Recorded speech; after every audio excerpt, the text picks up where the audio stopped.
Hey everybody, it's Eddie J on Crypto. Hope you're having a great day. Few things happened today. Gross domestic product, or GDP, was released. We're down 0.9%. That's the second month in a row, or the second reporting in a row, or quarter, I believe. Something like that. Really tired. Been a long day. We have a lot of things going on at my company, so brain is a little bit scrambled. But it's the second time in a row that it has been down.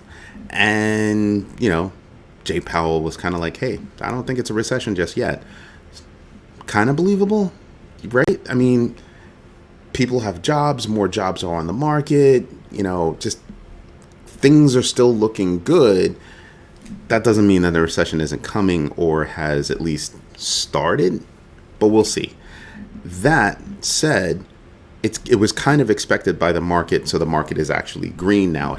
It was to open up slow, but it's turned green. I think the Dow Jones is up like 220 points right now, something like that. Cryptoverse is up. There are a lot of reasons why Cryptoverse is up, and we're going to dig into that right now. Excuse me. FTX.us is now a full-blown brokerage. They have been making, all kinds of quiet steps. If you look at everything that was on the broad news, was, hey, we're, trying to give money to this company, trying to give money to that company. We're in talks to, to buy Bitcoin, whatever. What we missed was that they actually bought a brokerage that would enable them to have all the necessary licensing. So that wasn't out there, but they did. And guess what? Now they're a full-blown brokerage. And what are they doing? Introducing not just stock trading, but fractional stock trading. That's a big deal because they also bought into Robinhood. Remember I reported that a couple of weeks ago?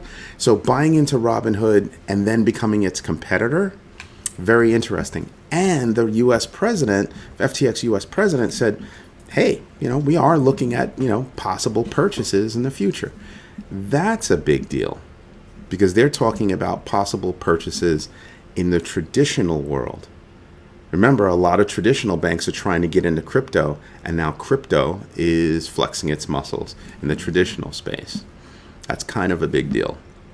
That, what I reported yesterday with Ethereum, doing their shadow fork launch, and that was successful. That's another good reason to be happy.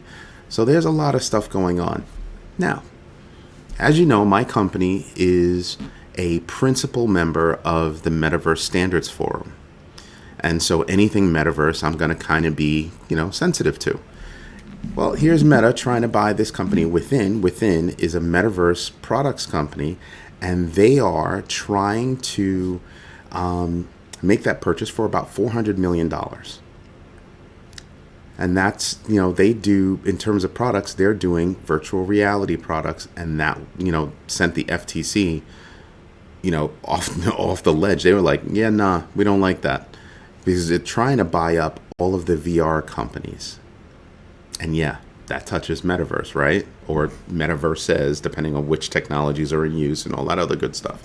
But the fact that they're trying to buy up all of the hardware companies, no bueno. And the FTC said, yeah, and we're going to file a complaint to stop that. Because they believe that Meta is trying to monopolize that space. Good move by the FTC. Not really feeling Meta. Not really. Nope. Think about it. They bought Instagram. They bought WhatsApp. They tried to take over that space. They're losing badly to a company they didn't even see coming, TikTok. So yeah, that's a problem. They thought, LinkedIn, not a big deal. Twitter, not a big deal. Pinterest, not even on the radar.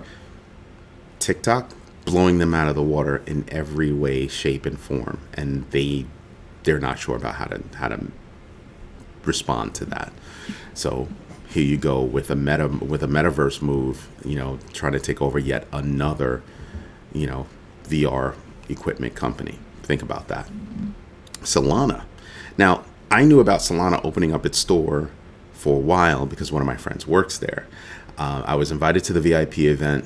Didn't have time to get there, was in meetings. We've got a lot of things coming up for my company with regard to crypto. We'll get there soon, I promise. And it's going to be huge news. But they opened up their in real life store, IRL, and it's not necessarily meant to make money. It's meant to educate. Let that roll over you for a minute. Now, yes, you can walk in and you can buy NFTs and you can buy gear. You can just do stuff, right? You can do stuff. But one of the biggest focuses of that store is to educate the public about crypto, specifically Solana, but about crypto.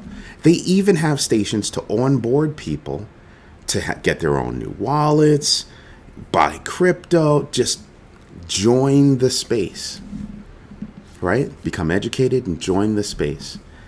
That is a very big deal. A very big deal. Now, I'm not sure that I'd be paying attention to products sold. I think I would be paying attention to bodies going in and out of the store and anybody doing research on the store and what the store is all about and what you could do at the store. Hudson Yards is not a cheap place, but it's a highly trafficked place. And that's where they are. Anyway, to my boy Cam, good luck at the store. I hope you kick tail and have fun. Cam is the best. So if you go to the store, tell him Eddie said hello and you're doing a great job, bud. All right, proud of you. We'll catch up and we'll have drinks when I'm back down in the city. Anyway, bad news for Solana. Their stablecoin dropped 99% as per data from PeckShield, which is a security company specializing in the crypto space. They've been monitored an attacker that exploited a $10 million loan exploit so that they could mint that $10 million, and they were able to squeeze out $3.5 million. Yeah, not a good thing for Solana. Not a good thing. I hope they're able to clean it up and figure out how it happened and all that other good stuff and see what they have to do to move forward. Right now, that's all I'm reporting for the day. There's a lot going on. Like I said, me and my crew, we're doing a lot of stuff. We have announcements that are going to be announced, just in a little while. But I do want to go over the numbers so you can see what's going on in the space. So take a look at this. You've got the fear and greed index up to 32, deeper in, closer, right? Closer to neutral, still in fear, but closer to neutral because a lot of things that I've stated are going on. When you look at the DeFi space, 87 billion, not bad movement, right? You have all of these guys moving up. So the blue one, as you can see, the plus sign, you can't see my cursor, but you can definitely see the crosshairs. Polygon going up, Ethereum going up, all these guys going up. This is actually Bitcoin, and you can see where it's been red and green all over the place. But it's kind of a big deal as you start to realize how the moves are happening. If you want to get, they had an application error, that's not a big deal. Let's refresh the page. Look at these numbers. Bitcoin in 23 range, close to 24. Ethereum in the 1700 range. That is a huge deal. You look at everybody that's gone up. Cardano at 51. Even Solana's up at 42. I think a little while ago I had taken a peek and was at 39. Right? So you're looking at things that are making big moves. You have Matic at 92.7, almost 93 cents. These are really big moves by really big players. If you take a look over here, like I said, you've got really big movement by a lot of coins that have a lot to talk about. Ethereum has a lot to talk about. September 19th, I think, is going to be the day. I think they're moving solidly toward making that merge happen on that day. When that happens, I think the floodgates are going to open. So even though it's at 1700, I'm probably going to buy in. I'm probably going to wait a little bit because I'm expecting that with all the numbers being up, there'll be a little bit of a pullback, people taking a little bit of profit, but I'm expecting things to go up again. So I'm definitely going to buy in. I'm doubling down, tripling down, quadrupling down on a few things. I'm already deep in a few things. I'm deep on Matic. So yeah, I'm a little bit happy about that.